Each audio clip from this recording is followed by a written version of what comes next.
नमस्कार मित्रांनो, स्वागत आहे तुमचं नित्या स्टडी यूट्यूब चॅनलवर। तर आज आपण बघूया छत्रपती शिवाजी महाराजांवर प्रश्न आणि उत्तरे। चला तर मग पाहूया।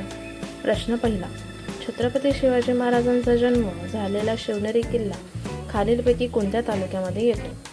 अ. जुन्नर, ब. रायगड, क. सिंधुदुर्ग, ड. राजगड। उत्तर अ.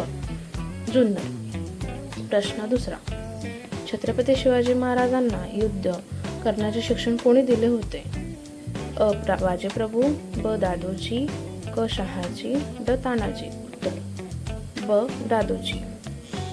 प्रश्न तिसरा, शिवाजी महाराजांनी एकूण किती गड जिंकले होते? अ. 270, ब. 250, क. 360, ड. 370। उत्तर क. 360। प्रश्न चौथा, शिवाजी महाराज यांचे सिंहासन कोणी बनवले होते? अ. सदाशिव, ब. तानाजी, क. दादोजी, ड. रामजी दत्तो। उत्तर ड. रामजी दत्तो। तर मग आजचा व्हिडिओ तुम्हाला कसा वाटला कमेंटमध्ये नक्की सांगा आणि लाईक करा, शेअर करा आणि सबस्क्राईब करायला मात्र विसरू नका। धन्यवाद।